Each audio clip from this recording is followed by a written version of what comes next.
तो बेटा अभी आपको बताया कि मल्टी सेलुलर ऑर्गेनिजम्स में जो नर्वस सिस्टम है वो किससे बना है, नर्व सेल्स से बना है। ठीक है, अब नर्व सेल्स के बारे में थोड़ा सा डिटेल लेते हैं। बोल रहे हैं कि जो नर्व्स होती है, नर्व सेल्स एंड न्यूरॉन्स जिसे हम कहते हैं, ये क्या है, ये स्ट्रक्चरल एंड फंक्शनल यूनिट होती हैं किसी भी नर्वस सिस्टम की। नर्वस सिस्टम है तो वो सिस्टम किसी न किसी ऑर्गन या टिश्यूज से फॉर्म्ड होता है, और जो नर्वस सिस्टम को बनाने वाली टिश्यूज हैं वो जो सेल्स से बनी हुई हैं उनको हम कहते हैं नर्व सेल्स और न्यूरॉन्स। ठीक है, तो अब बात करते हैं कि नर्वस सिस्टम की स्ट्रक्चरल बेसिक यूनिट क्या है। तो जो नर्व सेल्स हैं या न्यूरॉन्स है, ये क्या है, ये स्ट्रक्चरल एंड फंक्शनल यूनिट होती है नर्वस सिस्टम की।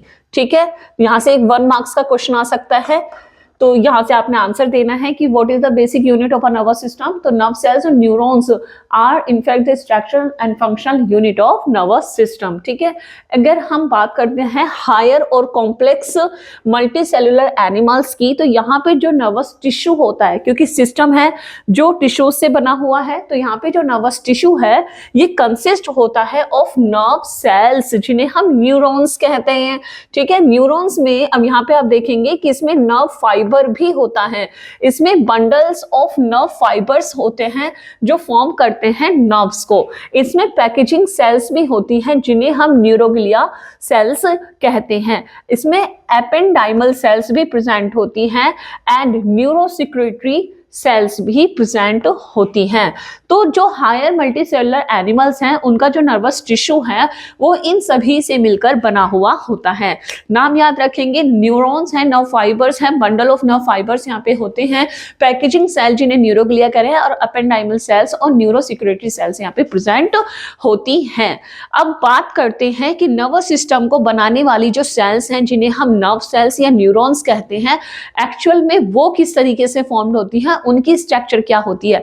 बेटा बोर्ड क्लासेस के लिए इस चैप्टर का सबसे ज्यादा इंपॉर्टेंट टॉपिक है the structure and function of neurons और नर्व सेल्स, तो इसको ध्यान से देखेंगे। ठीक है, स्ट्रक्चर ऑफ न्यूरॉन्स, कह रहे neurons is the structural and functional unit of nervous system. अभी बताया कि जो न्यूरॉन्स हैं यही स्ट्रक्चरल एंड फंक्शनल यूनिट होती है नर्वस सिस्टम की। It has a spherical structures to receive, इसके पास क्या है, इसके पास एक स्पेशल स्ट्रक्चर होती है जिसकी वजह से ये रिसीव करती है, कंडक्ट करती है एंड ट्रांसमिट भी करती है। किसको, इम्पल्सिस को, यानी जो आप इलेक्ट्रिक सिग्नल्स की फॉर्म में जो ट्रैवल कर रहा है न्यूरॉन में, जो आपने एनवायरनमेंट में होने वाले जो चेंजेस हैं जिन्हें हमने स्टिमुली कहा, उनकी सेंसेशन, उनकी इम्पल्सेस को हमने जो नर्व सेल्स में पहुंचाया, तो नर्व सेल्स में क्या कर रही है, ट्रैवल कर रही है। तो नर्व सेल्स का यहाँ पे बताया गया है कि जो नर्व सेल्स होती है वो उनकी स्पेशल स्ट्रक्चर होती है रिसीव करने के लिए, कंडक्ट करने के लिए एंड ट्रांसमिट करने के लिए, किसको, इम्पल्सेस को। But it worries greatly in size and shape, but इनका जो साइज और शेप होता है वो अलग अलग होता है। Neuron are in fact the largest cell, हमारे बॉडी में सबसे बड़ी यानी लार्जेस्ट सेल्स के नाम से जानी जाती हैं न्यूरॉन्स या नर्व सेल्स ह्यूमन बॉडी के अंदर। ठीक है, and sometime reaching 90 to 100 centimetre इनका मेजरमेंट पहुंच जाता है। तो ये क्या है, हमारे बॉडी की लार्जेस्ट सेल्स होती हैं। बेटा नर्वस सिस्टम में हमने देखा जो उसकी स्ट्रक्चर एंड फंक्शन यूनिट है वो क्या है, न्यूरॉन्स है। ठीक है, अब हम बात करते हैं न्यूरॉन की स्ट्रक्चर के बारे में। तो जो न्यूरॉन होता है उसको हम प्रोमिनेंटली 3 पार्ट्स में डिवाइड करते हैं। जो सबसे पहला पार्ट होता है उसे हम कहते हैं सेल बॉडी, सेकेंड नंबर पे आता है डेंड्राइट्स, और सिंगल डेंड्राइट को हम क्या कहते हैं, डेंड्रॉन्स, और थर्ड नंबर पे आपका आता है एक्सोन। ओके, तो अभी हम बात कर रहे हैं सेल बॉडी के बारे में कि सेल बॉडी क्या है। किसी भी न्यूरॉन्स का जो मेन पार्ट होता है वो ये है जिसे हम क्या कह रहे हैं, सेल बॉडी कहते हैं। तो the cell body of a neuron is also called cyton और सोमा, मींस किसी भी न्यूरॉन्स का जो मेन पार्ट है ये, इसे हम साइटोन भी कहते हैं। ये सेल बॉडी है, हम इसे साइटोन या सोमा के नाम से भी जानते हैं। It is broad rounded part of the neurons, ये पूरे न्यूरॉन्स का सबसे बड़ा ब्रॉड पार्ट होता है और राउंडेड पार्ट होता है।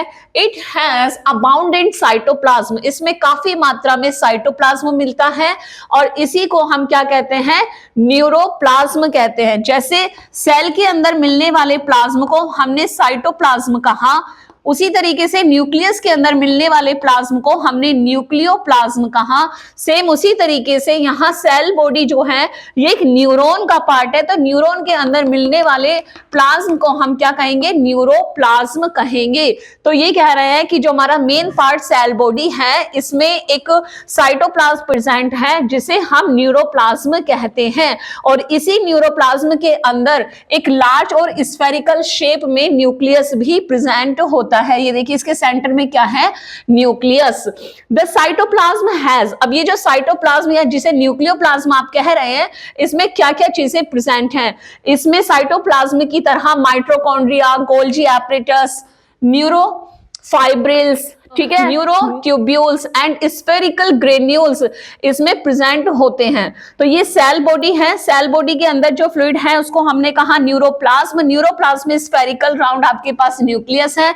इसके अलावा cell organelles like mitochondria, Golgi apparatus, neurofibrils present है, और जो सबसे मेन है वो है इसमें न्यूक्लियस के पास प्रेजेंट ये ग्रेन्यूल्स, जिसे साइंटिस्ट निसेल ने डिस्कवर किया था और उन्हीं के नाम पे इनका नाम पड़ा हुआ है, निसेल ग्रेन्यूल्स। ठीक है, अब ये जो निसेल ग्रेन्यूल्स होते हैं are characteristics of nerve cells, यानी किसी भी नर्व सेल्स में ये उसका बहुत ही इंपॉर्टेंट कैरेक्टरिस्टिक फीचर है कि किसी भी नर्व सेल्स में आपको निसेल ग्रेन्यूल्स देखने को मिलते ही हैं। ठीक है, centrioles are however absent in neurons.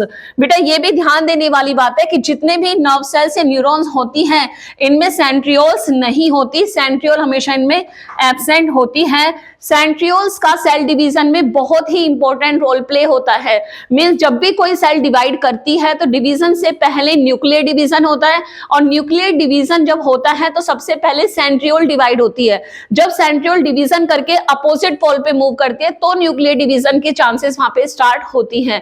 लेकिन नर्व सेल्स के पास क्या है, न्यूरॉन्स के अंदर कभी भी सेंट्रियोल्स होता ही नहीं है। इसीलिए कहा जाता है कि जितने number of neurons at the time of birth होते हैं लाइफ टाइम उतने ही रहते हैं, बर्थ के बाद में कभी भी न्यूरॉन डिवीजन से उनकी नंबर्स नहीं इंक्रीज होता। तो यहाँ पे बोल रहे कि सेंट्रियोल्स जो है वो एब्सेंट होता है नर्व सेल्स के अंदर। The cell body is concern with metabolically maintenance and growth. ये कह रहे हैं कि जो सेल बॉडी है इसमें काफी सारी मेटाबॉलिकल रिएक्शंस होती रहती हैं और ग्रोथ के लिए रेस्पॉन्सिबल है। It also receive nerve impulses. जो नर्व इंपल्सिस होते हैं यानी नर्व्स के अंदर जो सिग्नल्स जा रहे होते हैं, तो इसमें जब नर्व से जो सिग्नल्स या इंपल्सिस आते हैं वो सेल बॉडी से ही रिसीव किए जाते हैं, क्योंकि इसमें आप देखेंगे जो सेल बॉडी है इसमें ब्रांचेस हैं, बहुत सारी ब्रांचेस होती हैं, इन्हीं को हम डेंड्राइट्स कहते हैं, और नर्व्स जो होती हैं वो डेंड्राइट से ही किसी भी इंपल्स को क्या करती है, रिसीव करती हैं। तो it also receive nerve impulses. Cell body ही सबसे पहला वो नर्व का पार्ट होता है जो किसी भी इंपल्स को क्या करता है, रिसीव करता है फ्रॉम डेंड्राइट्स। इसके निकले हुए ब्रांचेस पार्ट डेंड्राइट्स से, and then transmit then to axon, और फिर सेल बॉडी से उसी इंपल्स को सबसे पहले डेंड्राइट ने रिसीव किया, सेल बॉडी में आया, और सेल बॉडी से वो एक्सोन में पास कर दिया जाता है।